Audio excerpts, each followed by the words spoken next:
तो जैसा कि लास्ट एपिसोड में हमने देखा था कि यांग ने गोल्डन लाइन को मार के सॉन्ग फैमिली और एल्डर सॉन्ग शिया की जान बचाई थी। साथ ही उसने एल्डर सॉन्ग की ग्रैंड डॉटर किंग शी को उसके 9 इन फोर्स के बैकलेज से भी सप्रेस करने में उसकी हेल्प की। इससे खुश होकर मास्टर सॉन्ग ने उसे रिवॉर्ड के तौर पे एक क्रिस्टल दिया। उसी क्रिस्टल का यूज़ करके मास्टर फेरी ने अपनी पावर्स को रिप्लेनिश कर थी और गोल्डन लाइन की कोर और हॉर्न की वजह से जियांग ने अपनी 5 एलिमेंट बॉडी को सेकंड लेवल तक पहुंचा दिया। और अब आगे और गाइस अगर आप इसके पिछले एपिसोड्स देखना चाहते हैं तो उनका मैं लिंक डिस्क्रिप्शन में दे दूंगा, आप वहां से जाकर देख सकते हो।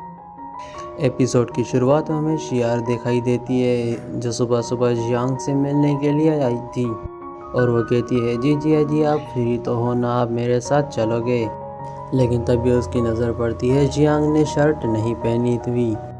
ये देखते ही शियार तुरंत अपना मुंह घुमा लेती है और उधर जियांग भी थोड़ा सा शर्मा जाता है और कहता है जियार तुम किसी के रूम में आने से पहले नॉक करना चाहिए, ये तुम्हें बेसिक मैनर्स भी नहीं पता। उसके बाद हम जियान को देखते हैं जो अपने कपड़े पहन लेता है और शियार उसे कहती है बड़े भैया आप मेरे साथ इनर डिसेबल गैदरिंग में चलोगे। तो जियांग वहाँ पर सीधा मना करता है मुझे इन गैदरिंग्स में बिल्कुल भी इंटरेस्ट नहीं है, तुम अकेली चली जाओ। लेकिन शियार उसे मनाना शुरू कर देती है मैं वहाँ किसी को भी नहीं जानती, अगर आप साथ चलोगे तो मुझे अच्छा लगेगा, वैसे भी सभी कल्टीवेटर अभी सेक्ट ज्वाइन किया है। तो जियांग उसे समझाता है कि मेरे पास बिल्कुल भी टाइम नहीं है, मुझे कल्टीवेशन करनी है। तब शियार थोड़ा इमोशनल ब्लैकमेल कर देती है ठीक है मत आओ, मैं जाके बड़ी बहन को बता दूंगी आपने मुझे बुली किया। ये सुनते ही बेचारा जियांग हैरान रह जाता है, उसे समझ में आता है कि शियार को उसको मैनिपुलेट करना आ गया है। वो कहता है ठीक है इस बार मैं तुम्हारी बात मान लेता हूँ लेकिन आगे ये ड्रामा नहीं चलेगा। ये सुनते ही शियार काफ़ी खुश हो जाती है। फिर हमें इनर डिसेबल्स की गैदरिंग दिखाई जाती है, सभी नए डिसेबल वहाँ पर मौजूद थे। तभी शियार और जियांग वहाँ पर पहुँचते हैं, सब डिसेबलों ने देखकर एक्साइटेड हो जाते हैं। शियार सबसे इंट्रोड्यूस कराती है ये मेरे सीनियर ब्रदर जियांग जियान है, इन्होंने भी हमारे रिसेंटली सेक्ट ज्वाइन किया है। एक लड़की मजाक में बोलती है वाह तुम्हारे सीनियर तो काफ़ी हैंडसम है, अगर उनकी गर्लफ्रेंड नहीं है तो मुझे इनसे दोस्ती करने में कोई प्रॉब्लम नहीं।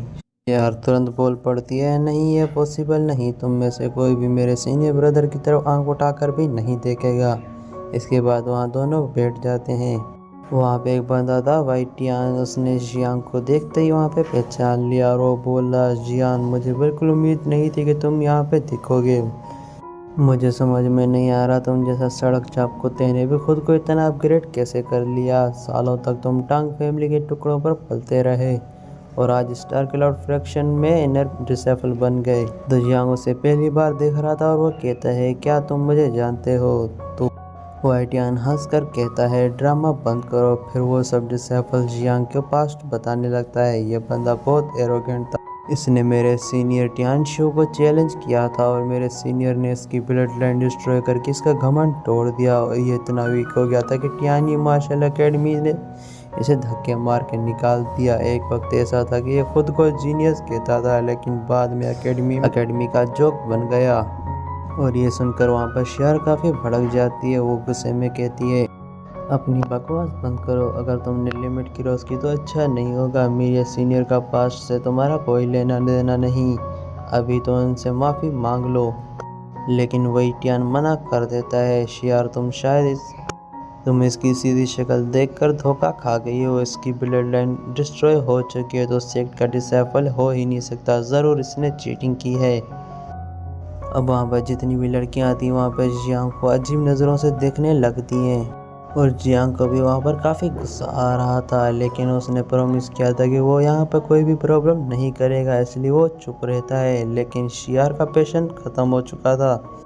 तुम्हें लगता है कि तुम बहुत ही ग्रेट हो, मुझे पता है कि टियानी मार्शल एकेडमी से निकाल दिया गया था। सब डिसाइल और वाइटियान को घूरना लगते हैं।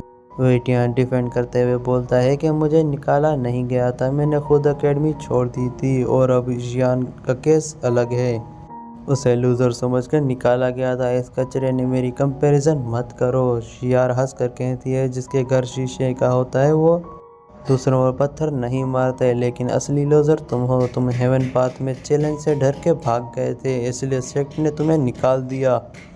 ये सुनते ही वेटियन का खून खोल जाता है। वो शियार बोलती है, मेरे सीनियर जियांग तुमसे 1000 गुना बेहतर हैं। अगर माफ़ी नहीं मांगी तो टांग फैमिली तुम्हें नहीं छोड़ेगी। लेकिन वेटियन जिद पर अड़ जाता है। शियार गुस्से में कहती है, ठीक है, फिर देखना टांग फैमिली तुम्हारी कैसे बैंड बजाएगी। उसके बाद शियार वहाँ पर जियांग से कहती है, मुझे यहाँ पर रुकना बिल्कुल भी पसंद नहीं, चलो वापस चलते हैं। तो जियांग भी वहाँ पर कहता है, वैसे भी मुझे यहाँ की चाय बिल्कुल पसंद नहीं आई। जब वो लोग वहाँ से जाने लगते हैं तभी वहाँ पर एक और बंदा एंट्री करता है, वेलिन। और वेटियन उसे देखकर खुश हो जाता है क्योंकि वेलिन उसका कज़न था। और वेलिन शियार से कहता है, मुझे उम्मीद नहीं थी कि तुम यहाँ पे मिलोगे, चलो एक कप चाय हो जाए। शियार ताना मारकर कहती है, तुम्हारे साथ चाय पीने से अच्छा मैं जहर पी लूँ। लेकिन वेलिन जिद करता है, चाय तो तुम्हें मेरे साथ ही पीनी होगी, वरना तुम यहाँ से बाहर नहीं जा पाओगी। फिर वहाँ पे एक डिसाइफर बोलता है, हम स्टार किलर फैक्शन के इनर डिसाइफल्स हैं और तुम हमें बुली नहीं कर सकते। वेलिन गुस्से में अपने सर्वेंट को ऑर्डर देता है, इसका मुंह तोड़ दो। सर्वेंट तुरंत उस डिसाइफल पर अटैक करता है और उसे बुरी तरह से इंजर्ड कर देता है। वेटियन सबको इंट्रोड्यूस करता है, ये मेरा कज़न वेलिन है, रीडम सिटी के पावरफुल कल्टीवेटर में से एक और रैम्पेज गैंग का लीडर। ये सुन के वहाँ पे सब डिसाइफल्स डरने लगते हैं। वेलिन शियार की तरफ बढ़ता है और शियार भी डर के पीछे हटने लगती है। वेलिन कहता है, अब तुम मेरा इनविटेशन एक्सेप्ट करोगी या नहीं। वो शियार को वहाँ पर छूने की कोशिश करता है, लेकिन जियांग गुस्से में उसका हाथ झटक देता है और कहता है कि उसने मना किया है तो ज़बरदस्ती मत करो, हमें जाने दो।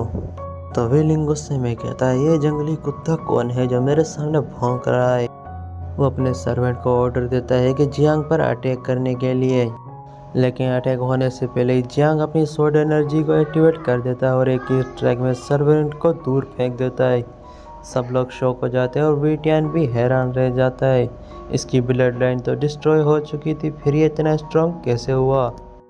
तो जियांग वहाँ पर कामली बोलता है, अब हम जा सकते हैं या और रुकना पड़ेगा। वेलिन गुस्से में जियांग पर अटैक करता है। दोनों के बीच में फाइट शुरू हो जाती है। जियांग उसके सारे अटैक डॉज कर देता है और काउंटर करता है। दोनों के पंचेस टकराते हैं और अपनी स्पिरिचुअल पावर का ब्लास्ट वेलिन को पीछे ढकेल देता है। अब वेलिन को समझ आ जाता है कि जियांग को लाइटली नहीं लेना चाहिए था। वो भागने की कोशिश करता है, लेकिन जियांग उसे रोक लेता है और फोर्स करके घुटनों पर गिरा देता है। और वेलिंग की वहाँ पर सबके सामने इंसल्ट हो जाती है। वो गुस्से में बोलता है, आज जो तुमने किया है उसका बदला ज़रूर लूँगा। तो जियांग वहाँ पर हंस कर कहता है, ज़्यादा मत भौंको, जब मैं ना बोलूँ तो मुंह मत खोलना। और उसके सर पर थप्पड़ मारकर उसे ज़मीन पर गिरा देता है। वेटियन धमकी देता है, तुम्हें पता है ना तुमने किसका अपमान किया है, मेरे भाई रैम्पेज गैंग का मेंबर है। जियांग एक ही स्ट्राइक में उसको भी बुरी तरह इंजर्ड कर देता है। और फिर शियारो से कहती है, हमें यहाँ से चलना चाहिए। तो फिर वो लोग वहाँ से जा रहे होते हैं और जाते जाते जियांग वहाँ से वेलिंग से कहता है, चाहे तुम किसी भी गैंग के मेंबर हो, मुझे फ़र्क नहीं पड़ता, अगर तुम्हें बदला लेना है तो तुम कभी भी आ जाना। उसके बाद जियांग वहाँ से शियार को लेकर चला जाता है।